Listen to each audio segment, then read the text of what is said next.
Mesdames, mesdemoiselles, messieurs, bonjour. Je vous invite dans ce vidéogramme à revivre les années passées pour certains et découvrir cette période fantastique pour d'autres. Bien que basé sur des faits réels, il est possible que certains éléments soient détournés de la réalité pour les motifs suivants. Le classement du hit parade est fait à peu près, finalement, un peu comme à l'époque. N'importe comment pourvu que ça vende. Les sorties de films sont souvent amendées de mes goûts personnels. Les actualités sont illustrées par ce que j'ai pu trouver sur le net. Et globalement, l'IA est très utile, vu que les deux Roger, Yves, André et les autres sont morts et enterrés. Moi-même, je me trouve très beau avec ce costume pour vous faire ce disclaimer. Alors passons à la découverte de cette fameuse semaine de début mai 1976, qui est le point de départ car c'est mon anniversaire, pour ceux qui ne suivent pas. L'année dernière, j'avais fait un truc trop évolué pour vous, personne n'a capté, alors cette année, on s'adapte. Allez, bon visionnage.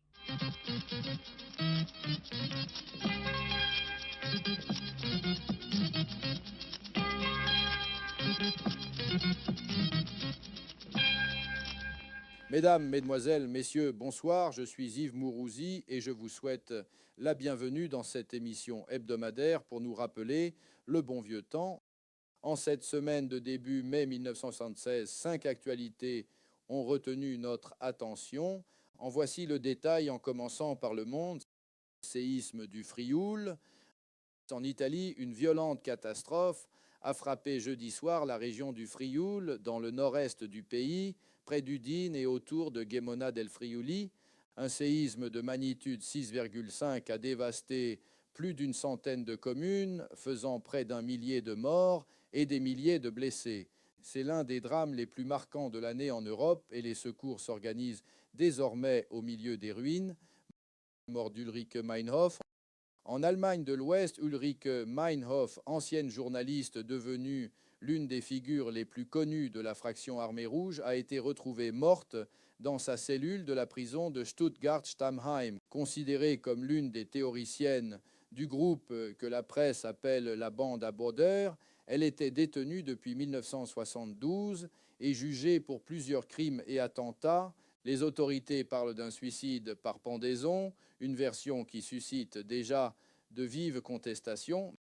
Maintenant, en France, il s'est passé plusieurs événements. Tout d'abord, la liquidation de l'IP.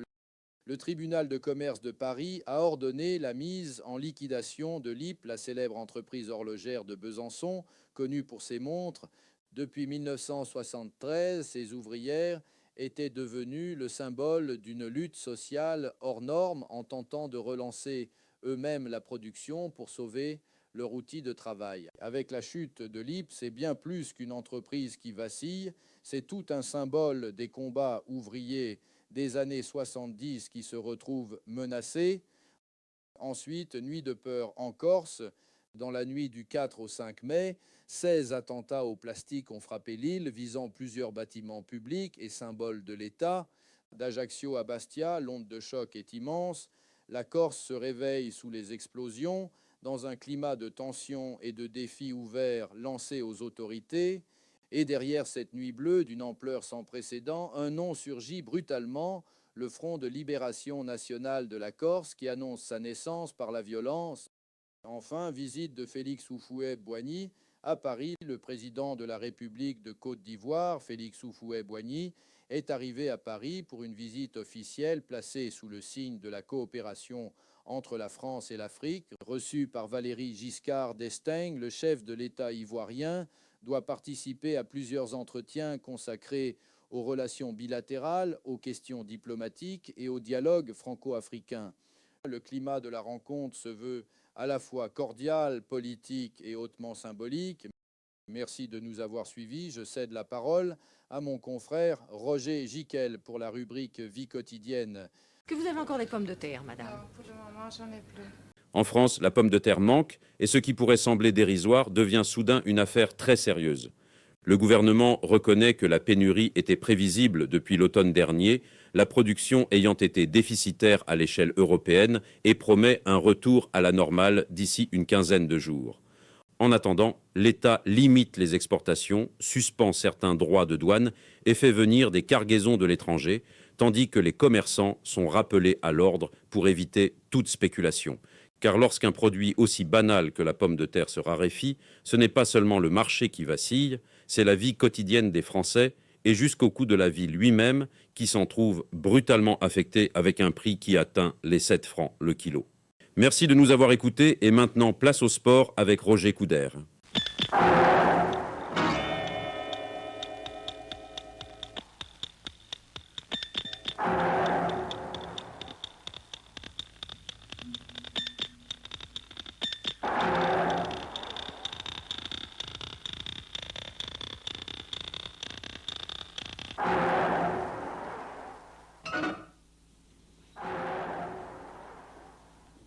En sport, rappelons d'abord que dimanche dernier avait lieu le Grand Prix d'Espagne de Formule 1, point de départ d'une actualité sportive particulièrement dense.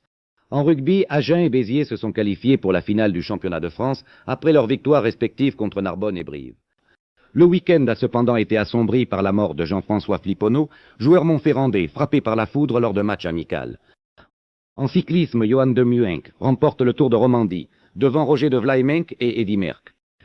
Et en judo, la France brille à Kiev. Christian Koch devient champion d'Europe et les Bleus battent l'URSS par équipe 3-2. C'est tout pour l'actualité sportive de cette semaine. Maintenant, place à la musique avec André Torrent. À la semaine prochaine. Mesdames, messieurs, bonsoir, et place maintenant à la musique, à la chanson, à la variété, bref à tout ce qui fait battre le cœur des ondes et danser les salons. Voici le moment du hit parade, celui que l'on attend avec impatience, celui des refrains que l'on fredonne déjà sans même s'en apercevoir, celui des succès qui montent, qui s'installent et parfois qui bousculent la hiérarchie avec un bel éclat. Commençons sans plus attendre par notre variété française, avant de prendre ensuite le large avec la variété internationale. Donc, pour cette première semaine du mois de mai 1976 variété française, à la première place, Joe Dass 1, qui gagne une place avec « Et si tu n'existais pas ?» Une chanson tendre, délicate, déjà promise à une très belle destinée, portée par cette voix immédiatement reconnaissable entre toutes. Joe Dass 1 s'empare donc cette semaine de la tête du classement avec une aisance toute mélodieuse. Et si tu n'existais pas ? Dis-moi pourquoi j'existerais, pour traîner dans un monde sans toi, sans espoir et sans regret. À la deuxième place, Sheila qui gagne 2 places avec Un prince en exil. Toujours aussi populaire, toujours aussi présente, Sheila confirme une fois encore qu'elle sait épouser son époque sans jamais perdre son éclat. Et cette progression de 2 rangs montre bien que le public lui demeure fidèle avec un enthousiasme intact. Il faut tout remettre en question, sans l'ombre d'une hésitation.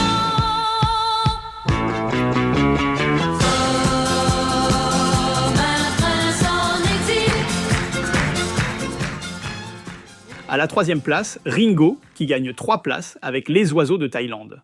Voilà une ascension remarquable et même l'une des plus belles progressions de la semaine. Avec cette chanson au parfum d'ailleurs, Ringo s'offre une percée aussi vive que séduisante dans notre palmarès.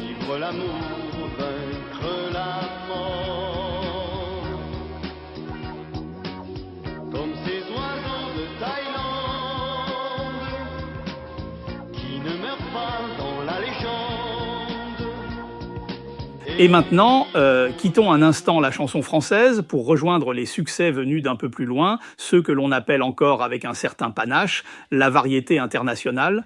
Variété internationale, à la première place, Brotherhood of Man, qui gagne 2 places avec Save Your Kisses for Me, un titre léger, entraînant, particulièrement efficace, qui s'impose cette semaine au sommet du classement international. C'est simple, c'est joyeux, c'est immédiat, tout ce qu'il faut pour conquérir les auditeurs.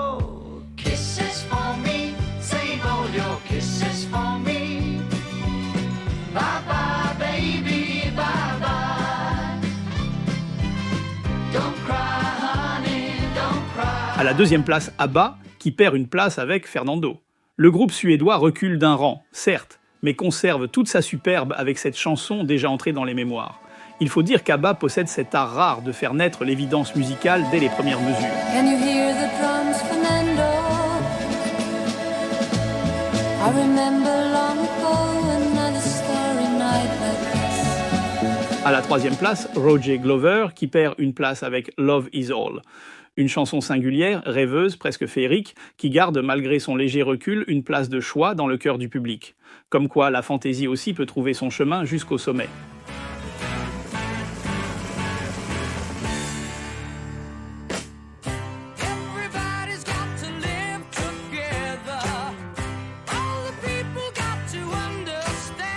Et puis, puisque le Hit Parade aime aussi regarder vers demain, accordons pour finir un salut à un jeune groupe britannique encore inconnu du grand public, Iron Maiden, qui a donné son premier concert le 1er mai dernier avec son premier album éponyme. Nul ne sait encore ce que l'avenir lui réserve, mais il est permis d'imaginer qu'un tel nom pourrait un jour s'imposer avec assez de force pour devenir un acteur majeur du style. C'est peut-être peu de choses aujourd'hui, presque une confidence glissée au détour d'une émission. Mais l'histoire de la musique commence souvent ainsi. C'est tout pour cette semaine. Merci de nous avoir suivis et à la semaine prochaine pour la mise à jour du classement.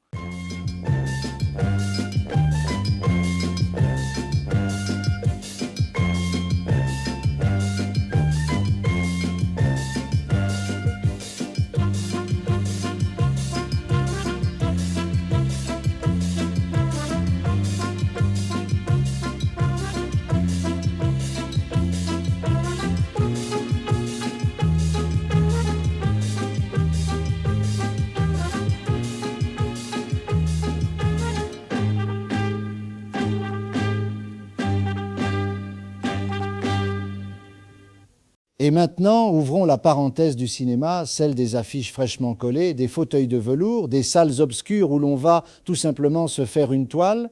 Cette semaine encore, les écrans accueillent de nouveaux visages, de nouveaux récits, tandis que d'autres films déjà bien installés continuent de séduire le public au box-office.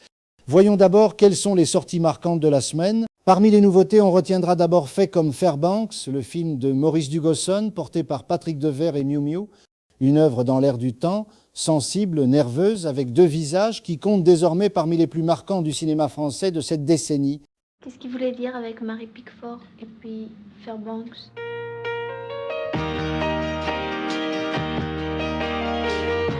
Autre sortie notable, Nous nous sommes tant aimés, du réalisateur italien Ettore Scola. Une fresque à la fois intime et ample, portée par Nino Manfredi et Vittorio Gassman, qui vient rappeler que le cinéma italien sait décidément mêler émotion, intelligence et mémoire avec un rare bonheur.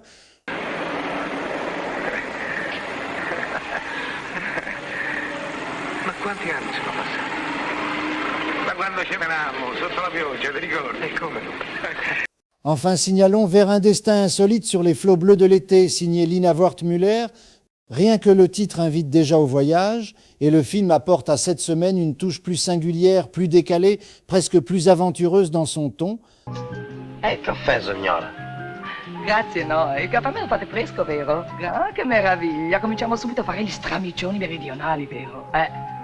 Sembra pagato per farmi incazzare. Le box-office de la semaine, mais pendant que les nouveautés tentent de se faire une place, le public, lui, continue de plébisciter certains films déjà bien lancés. En tête cette semaine, Vol au-dessus d'un nid de coucou, avec 128 405 entrées. Le film conserve solidement sa première place et confirme qu'il est bel et bien l'un des grands rendez-vous cinématographiques du moment. Il a 38 ans.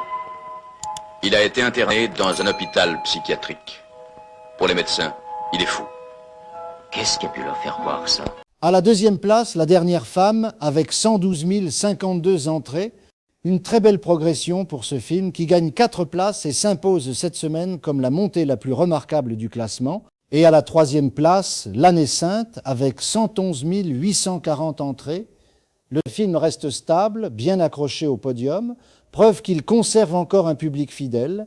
Petit bonus cinéphile, et pour les amateurs de grands frissons, notons que Les Dents de la Mer poursuivent encore leur parcours en salle. Le requin recule un peu cette semaine, certes, mais il continue de rôder dans les classements et sans doute aussi dans l'imagination des spectateurs. Vous criez requin et c'est la panique pour la fête nationale. Est-il vrai que la plupart des gens attaqués par des requins le sont dans 1 mètre d'eau à environ 3 mètres de la plage? C'est exact. Voilà pour le cinéma de cette semaine, entre nouveautés prometteuses et succès déjà bien installés dans les salles obscures. Nous retrouverons la semaine prochaine d'autres affiches, d'autres visages, d'autres histoires et peut-être une nouvelle occasion tout simplement d'aller se faire une toile. Au revoir et à la semaine prochaine. Bon, je change de tenue pour venir vous dire au revoir. La semaine prochaine, nous ferons la semaine suivante. Et oui, on va tenter de suivre l'actualité avec 50 ans d'écart, pile poil. Mais avant de nous quitter, je voudrais vous présenter la dernière rubrique, les naissances qui n'ont aucun intérêt. Je voudrais vous signaler une naissance survenue cette semaine, le 5 mai 1976 précisément, celle de Sage. Ce nom ne dit sans doute rien à personne et pour cause, son père, un certain Sylvester, est à cette heure presque totalement inconnu du public français. Et oui, Rocky ne sortira en salle aux USA qu'en novembre et en France seulement en 1977. Malheureusement, Sage nous a quittés en 2012, mais il aurait eu 50 ans cette année. Et il est né le même jour que moi, donc je suis touché d'autant plus. Sage est le fils de mon acteur préféré, Stallone. Voilà entre autres pourquoi je voulais lancer cette série cette semaine précisément et pas une autre. Alors rendez-vous la semaine prochaine pour la suite de l'actualité sous toutes ses coutures avec nos amis réanimés grâce à la modernité. Bonne semaine tout le monde et prenez soin de vous.